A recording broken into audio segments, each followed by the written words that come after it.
నన్ను వదిలేసి పెళ్లి చేసుకోలేదు, ఆమె అంత చీప్ క్యారెక్టర్ కాదు నాది అన్నప్పుడు నా క్యారెక్టర్ డిసైడ్ చేయడానికి ఆమె ఎవరు?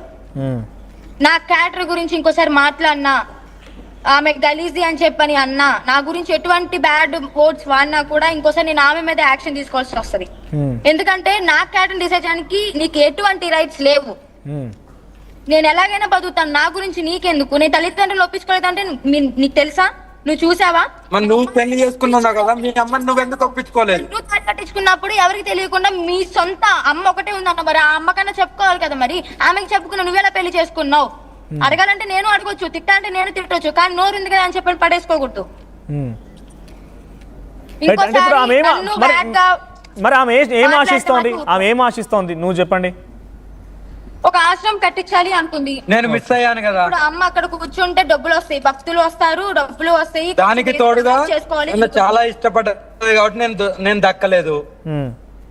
అది వర్షిణి మీరు చెప్పండి, ఏం ఆశిస్తుంది? అంటే ఒక మహిళ తనంతట తానే బయటకు వచ్చిన పెళ్లి చేస్తారు, అయిపోయింది, మీతో వివాహం అయిపోయింది, అసలు ఆ అమ్మాయి ఎవరు కూడా తెలియదు, నిన్న వరకు ఆమె బయటకు వచ్చేంత వరకు కూడా ఈ విషయమే అసలు ప్రస్తావన లేదు. తనంతట తానే బయటకు వచ్చి ఏం ఆశించింది? డబ్బు ఆశించిందా, లేకపోతే ఇప్పుడు నాకు ముందే చెప్పింది ఆమె ఇష్టపడుతుంది నన్ను ఇలాగా, కానీ నేను ఇష్టపడట్లేదు అని చెప్పింది ముందే.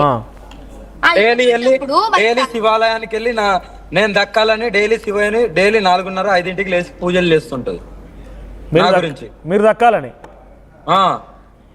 ఓకే, ఇప్పుడు ఇదంతా వద్దండి, ఆమె దగ్గర ప్రూఫ్స్ ఉన్నాయి కదా, ఆ ప్రూఫ్స్ తీసుకుని రమ్మండి. అలాగే ఆమె మాట్లాడిన ఆడియో కాల్స్ కూడా రావాలి.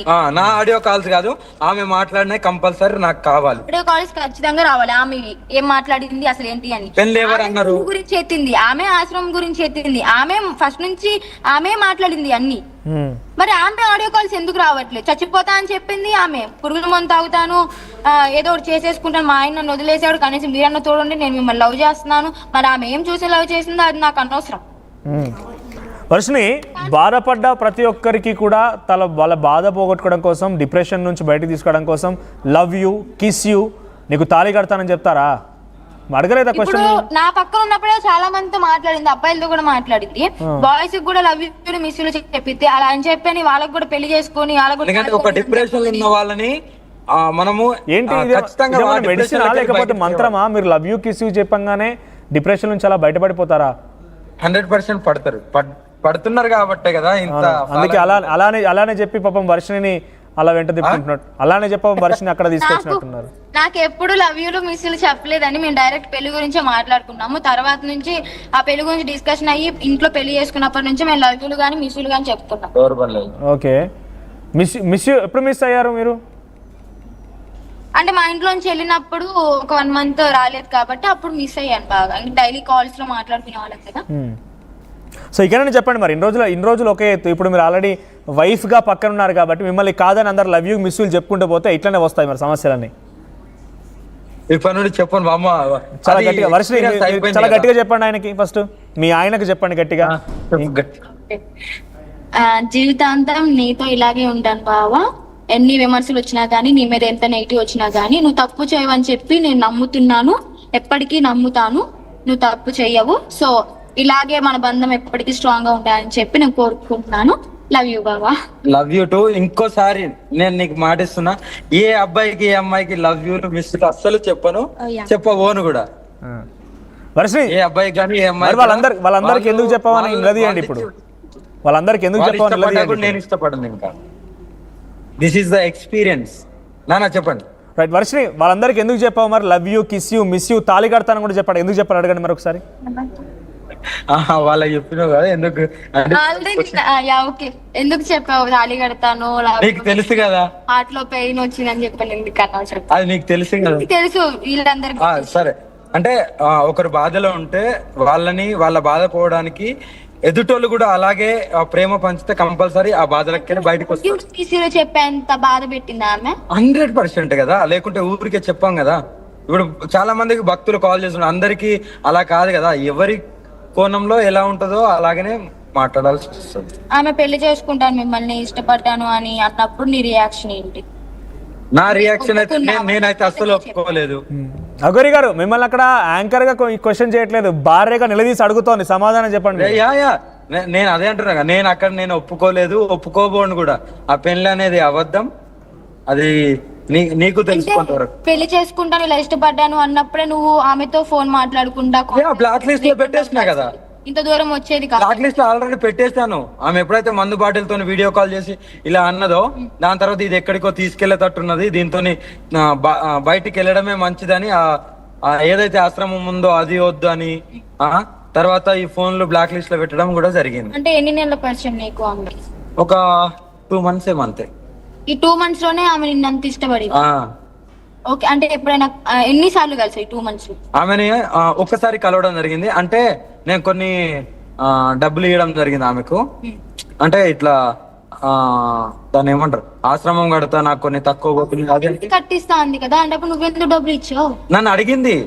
నన్ను అడిగితే సరే నువ్వు కట్టుకో, నువ్వే చూసుకో, నాకు అవసరం లేదు, నేను ఒక చోట కూర్చోనని. తర్వాత ఆమె నాకు ట్రాన్స్ఫర్ చేయడం జరిగింది అంతే. నీ డబ్బులు నా డబ్బులు నాకు ట్రాన్స్ఫర్ చేసేసి అంటే అప్పుడే కలిసాను, ఇంకెప్పుడు కలవలేదు. వర్షిని మీరు నాకు సమాధానం చెప్పండి, మీరు అడగండి ఆయన నుంచి అవసరం అయితే. ఏ ప్రేమ లేకపోతే తనే ఆశ్రమం కట్టిస్తానన్నా వద్దనుకొని డబ్బులు ఈయనెందుకు ఇవ్వాల్సి వచ్చింది? ఏ మాత్రం కన్సర్న్ ప్రేమ ఏం లేకపోతే? వర్షిని అడగండి మీరు. Yeah, good question. ఆమె ఇష్టం లేదు అని చెప్తున్నావు కదా, విను. ఆమె ఆశ్రమం కట్టిస్తాను కానీ నీకు ఇష్టం లేదు, కానీ ఓకే వాళ్ళు కట్టుకుంటారు కదా అని వదిలేసి డబ్బులు కట్టుకోమని చెప్పావు. అని డబ్బులు అడిగినప్పుడు ఎటువంటి ఎఫెక్షన్ లేకుండా, ఎటువంటి ప్రేమ లేకుండానే ఈ డబ్బులు ఇస్తాను ఒప్పుకున్నావు. అది ప్రేమతో వాళ్ళ దగ్గర ఒకటి, వాళ్ళ మామయ్య ఉన్నాడు, వాళ్ళ మామయ్య దగ్గర కూడా ఒకటి, నేను నా కారులో ఉన్న కాలభైరవుడు విగ్రహం కూడా ఉంటది, అది కూడా నేను విగ్రహం ఇచ్చి గుడి కట్టించుకొని మేము అన్నదానం చేస్తాం, గోవులను తెచ్చుకుంటాం. అంటే సరే, నా వంతుగా నేను ఏదో ఒక సేవ చేయాలి, కానీ నేనైతే కూర్చోలేను, కానీ ఆ సేవకు పనికొస్తాయి. కానీ విగ్రహంతో పాటు ఆ డబ్బులు కూడా ఇవ్వడం జరిగింది. మీరు పెట్టుకోండి, మీరే చూసుకోండి అని ఇవ్వడం జరిగింది. ఆ విగ్రహం కూడా వాళ్ళ మామయ్య వాళ్ళ ఇంట్లో ఉంటది, కాలభైరవుడు విగ్రహం.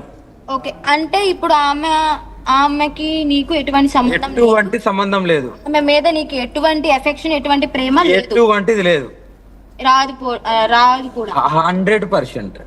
ఓకే, ఎన్నిసార్లు కలిసారు అడగండి, ఎన్నిసార్లు కలిసారు, కలిసినప్పుడు ఏం మాట్లాడారు? 2 months లో వన్సే కలిసారంట, అది కూడా ఈ మనీ ఇచ్చేటప్పుడే. మనీ ఉన్న కాలభైరవుడు విగ్రహం ఇచ్చేటప్పుడు, ఈ విగ్రహము మనీ ఇచ్చేటప్పుడు మాత్రమే, ఈ ఇన్నాళ్ళ పరిచయంలో ఓన్లీ ఫోన్స్ మాట్లాడుకోవడమే. అయితే కలిసింది ఒక్కసారి అంటాను. రైట్ వర్షిని, ఇది ఒకటే కాదు, అఘోరి కోపం, ఆమె తాపం, ఆయన ఆగ్రహం అని చూసే ఉంటారు. పోలీసుల పైన ఒక్కొక్క సందర్భంలో రెచ్చిపోయింది. సో దానికి కారణాలు ఏదైనా కావచ్చు, అవన్నీ కంట్రోల్ చేయాల్సిన బాధ్యత ఇప్పుడు మీదే. ఎక్కడ పడితే అక్కడికి వెళ్ళి ఎలా కంట్రోల్ చేయబోతున్నారు మరి మీరు? ఆల్రెడీ కంట్రోల్ చేస్తుంది అఘోరి. ఇప్పుడు వర్షిని కంట్రోల్లో ఉందా? అంటే కంట్రోల్ అని కాదు, కొన్ని సందర్భాల్లో ఆయన మాట నేను వినాలి, నా మాట ఆయన వినాలి, ఇద్దరం అనుకుంటేనే ఆ పని అనేది ముందుకు సాగుతుంది. అలా అనుకొని ఒకరి మాట ఒకరు వినాలి అని డిసైడ్ అయ్యాం కాబట్టి వింటాము. అలా అని చెప్పి ఆమె ఈ మాట వింటుందా, ఈమె కంట్రోల్లో ఉందా అని మాత్రం అనుకోవద్దు. అంటే కోపాన్ని కంట్రోల్ చేయాల్సిన బాధ్యత మీదే కదా ఒక భార్యగా మీకు. అంటే ఇప్పటి నుంచి చూడండి, డెఫినెట్లీ కంట్రోల్లో ఉంటారు. ఏంటి ఇప్పుడు అఘోరిలో ఏం మార్పు రావాలి నువ్వు అనుకుంటున్నావు చెప్పు? అంటే ఇది వరకు భక్తుల దగ్గరికి వస్తే కోపంగా నేను ఫోటోలు ఇవ్వను అని చెప్పేవాళ్ళు కదా, ఇప్పుడు వెయిట్ చేయండి, నేను ఫోటో ఇస్తాను ఖచ్చితంగా, నేను ప్రసాదం తీసుకున్నాను కానీ డిస్టర్బ్ చేయకండి అని నిదానంగా ఆన్సర్ చెప్పడం. అలాగే వచ్చిన ప్రతి ఒక్క భక్తులకి ఆశీర్వాదంతో పాటు ఫోటో కూడా ఇస్తారు అడిగిన వాళ్ళకి. అంటే కొంచెం శాంతంగా ఉంటారు, కోపం అనేది కొంచెం తగ్గించుకుంటారు. అండ్ అలాగే లవ్ యూలు మిస్ యూలు కూడా మానేశారంట, ఇప్పుడే చెప్తున్నారు. కొంత జాగ్రత్త కనిపెడుతూ ఉండవు, ఫోన్ ఎప్పుడు నువ్వు విన్నావు కదా పక్కనే ఉండి. ఇంకెవరైనా డిప్రెషన్లో ఉంటే love you, miss you, kiss you అని చెప్పేస్తే మళ్ళీ ఇలాగ కొత్త సమస్య వస్తుంది. యా డెఫినెట్లీ, అంటే ఉంది ఒక్క ఫోనే కదా మాకు, ఇంకా అందులో ఏముంటాయిలేండి, అన్ని కాంటాక్ట్స్ తెలుసు. అంటే బేసిక్గా కొన్ని చూస్తూ ఉంటాం మనం, మీరు కూడా చూసే ఉంటారు. భర్త యొక్క ఫోన్ లాక్ భార్యకి తెలియదంట, మీకు తెలుసా? ఇప్పుడు నాకు తెలుసు. ఒక్కసారి ఆ ఫోన్ మొత్తం రీసెర్చ్ చేయండి, ఇంకా చాలా బయటపడే అవకాశం కూడా ఉంది. అప్పుడు అలాగే ఏమంటే బయటపడితే నేనే మీ స్టూడియోకి ఆల్రెడీ ఆమె హ్యాండిల్ చేస్తే గానా మన దగ్గర ఏం ఉండదు. ఓకే, సో ఇంకా ఏం మార్పు కోరుకుంటున్నారు అఘోరి దగ్గర నుంచి? ఏం మార్పు కోరుకుంటున్నారు? ఇంకా కొంచెం శాంతంగా ఉండాలి, వచ్చిన భక్తుల్ని కసురుకోకుండా, ఏం కోప్పడకుండా, వాళ్ళు ఎంతో భక్తితో ప్రేమతో వస్తారు కాబట్టి వాళ్ళు అడిగిన ఒక చిన్న ఫోటో ఇచ్చేసి పంపిస్తే వాళ్ళకు కూడా ఎంతో ఆనందంగా ఉంటది. కంపల్సరీ నేను కూడా పాటిస్తాను, ఆశీర్వాదంతో పాటు ఫోటో కూడా ఇస్తాను. వాళ్ళ ఆనందంగా ఉంటే చాలు, నన్ను ఆనందంగా ఉంచితే చాలు. ఓకే. సో మాటికి ఆత్మార్పణ చేసుకుంటా అని చెప్పి పదే మాట్లాడుతూ ఉంటారు. ఎవరైనా కొంచెం రెచ్చగొట్టి తన గురించి ఆరోపణలు చేయగానే ఆత్మార్పణ అంటున్నారు. ఒకసారి ఆత్మార్పణ సంఘటన కూడా తెలుసుకోండి. ప్రతిసారి ఆత్మార్పణ అంటే ఇప్పుడు మీరు ఒక తోడుగా ఉన్నారు, అది కూడా అడగండి ఒకసారి ఆత్మార్పణ విషయం కూడా. మమ్మల్ని ఎవరైనా ఇద్దరం విడగొట్టాలి